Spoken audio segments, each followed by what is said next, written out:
Start দিয়ে এখান থেকে যাই 1 কিলো গিয়ে আবার বন্ধ হয়ে যায়, ওখানে গিয়ে আবার এমনে ঝুঁকাই তেল আছে তাও চলে না। তবুও কোন মতে ঠেলে ঠুলে চালাইছি কয়েক মাস যাব। আচ্ছা, একটা পর্যায়ে গিয়ে এমন একটা অবস্থা হলো আমার পকেটের যে তেল যে ভরবো বাইকে ওই টাকা আমার পকেটে নাই। তা আব্বাকে বললাম, আব্বা मैं माफ़ी भी मांगता हूँ, दुआ भी मांगता हूँ, আমার দ্বারা এই বাইক আর চলবে না, তোমার বাইক তুমিই রাখো। তা আব্বা বললো, কি করব বাইকটা, আমার পায়ে তো ব্যথা, আমি তো হার্টের রোগী, এটা কি সেল করে দিব?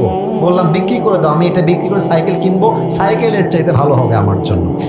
তো যাই হোক,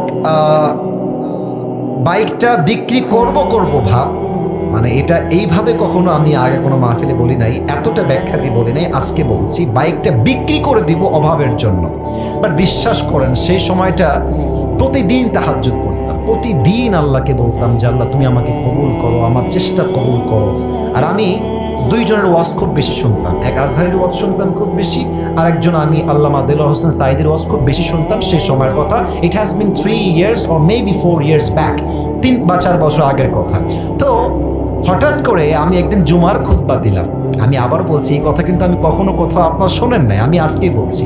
তো জুমার খুতবা দিলাম, আমি প্রায় 1 বছর যাবৎ জুমার খুতবা দেই, ভিডিও আপলোড হয় কিন্তু কখনো কোনো রেসপন্স আসে না, আই মিন কেউ দেখে না ভিডিও।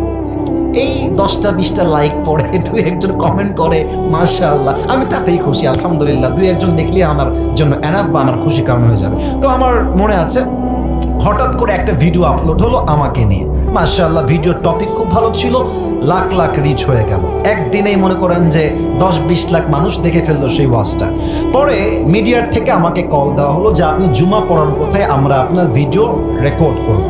তো অনেক বড় একটা মিডিয়া আমাকে বললো যে আপনার ভিডিও একটা আপলোড দিব, আপনি ইনশাআল্লাহ অনেক দূর যাবেন, আপনার জন্য অনেক বেশি কাজ আসবে, আপনি কাজ করতে পারবেন আপনার দাওয়াতি ফিল্ডে। তো একটা মাহফিল করলাম, মাহফিলটা ছিল পাবনায়। মাহফিল ছিল কোথায়?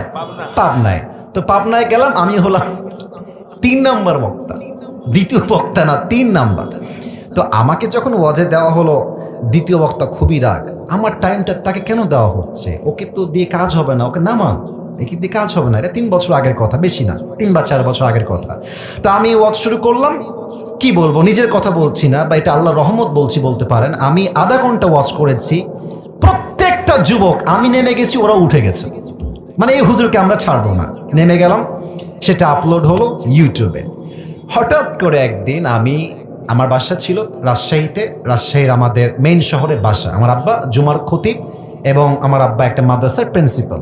তো আমি বাইপাস দিয়ে যাচ্ছি বাইক নিয়ে, ভাই আমার কাছে কিছুই নাই, বিশ্বাস করে না আছে টাকা, আর আমার 2টা সাদা পাঞ্জাবি ছিল, আর আমি যেই জুমার খুতবা দিতাম জুব্বা যে পরবো, জুব্বাও ছিল না ভালো, আমার বন্ধু থেকে জুব্বা ধার নিয়ে আসতাম যে বন্ধু দে, জুব্বাটা পরে মাহফিল করব বা একটু দোয়া করব, এই ওয়াজ হবে, আবার তোকে জুব্বা দিয়ে যাব।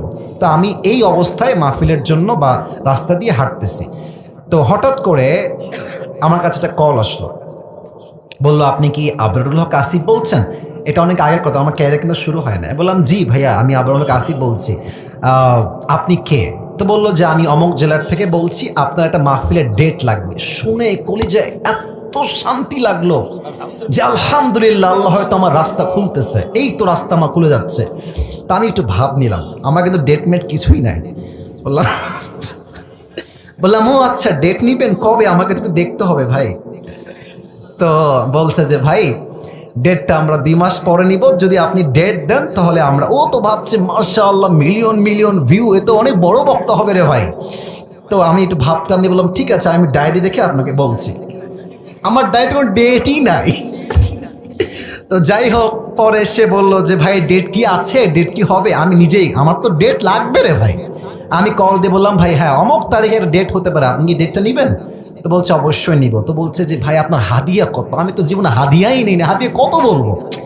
এখন বলছি যে ভাইয়া হাদিয়া আসলে বলা যাবে না, আপনি বলেন যে আপনি আমাকে কত দিবেন।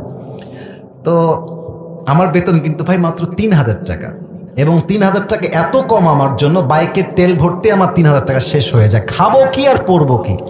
তো আমার ভাই বলছে যে আপনি একটু বললে আমার জন্য খুব ভালো হয়। তো আমি বললাম যে আপনাদের গত বছরে কে আসছিল? বলছে আমাকে একজন বক্তা আসলো। কয় টাকা দিয়েছেন? বলছে 20,000 টাকা দিয়েছি। মনে বলছি 20,000 টাকা, আর ওকে বলছি ভাই এটা কোনো টাকা হইল? আচ্ছা যাই হোক, অনেক কথাবার্তা বলে সে বলল ঠিক আছে, আপনাকে আমরা 25,000 টাকা দিব, গাড়ি ভাড়া সব কিছু মিলিয়ে, খাওয়া দাওয়া মিলিয়ে, থাকা সহ 25,000 টাকা আমি আপনাকে দিব। তো বললাম দিব বললেই তো হবে না ভাইজান, আপনাকে তাকে অ্যাডভান্স করতে হবে, না আমি প্রোগ্রামটা কনফার্ম মনে করব কেমন করে। তো বলছে ঠিক আছে ভাই, আপনি আপনার নাম্বারটা আমাকে দেন, আমি আপনাকে 5,000 টাকা অ্যাডভান্স করছি। আমি বললাম ইয়ার ইয়ে তো মেরি রাস্তা খুল গিয়া মাশাআল্লাহ। তো বলছে ঠিক আছে, আমি আপনাকে দিচ্ছি, নাম্বারটা আমাকে পাঠান। তো নাম্বার দিলাম, 3 দিন কোনো খবর নাই। মনটা আবার খারাপ, জানলাম ডেটটা কি তাহলে পাবোই না। তো 3 দিন পরে আবার আমার ভাই কল দিয়ে বলছে প্রিয় ভাই, আপনাকে তো আমি টাকা দিব, বাট আমি টাকা তুলতে পারি নাই এলাকার থেকে, তাই টাকাটা দিতে পারি নাই। তো মাশাআল্লাহ সবাই আমাকে টাকা দিয়ে দিয়েছে, আপনার নাম্বারে আমি এখনই টাকা পাঠাচ্ছি। তা আমাকে ওই প্রথম মাহফিলের জন্য 5,000 টাকা অ্যাডভান্স দেওয়া হয়, এবং 5,000 টাকায় আমি আমার আব্বা আম্মাকে দিয়ে দিয়েছি। যাও তোমরা নাও। বিশ্বাস করেন, ওই যে আমার জার্নি শুরু হলো। আল্লাহু আকবার, কি বলবো, এখন এমন একটা দিন নাই যেই দিন শত শত কল আসে না। আসিফ হুজুরকে লাগবে আপনাদের কি, আমাকে বলে 3 লাখ নিবেন, 2 লাখ নিবেন, 1.5 লাখ নিবেন, কত খালি বলেন না, আপনাকে আমরা চাই। আপনি বলবেন হুজুর আপনি এত লম্বা স্টোরি কেন বললেন? 1 ঈমান, 2 হচ্ছে তাকওয়া। এই 2টা থাকলে বান্দার সফলতাকেও আটকায় রাখতে পারে না, ঠিক কিনা বলে? ওয়ারযুকুহু মিন হাইথু লা ইয়াহতাসিব, তোমার রিজিক আমি এমন জায়গার থেকে দিব তুমি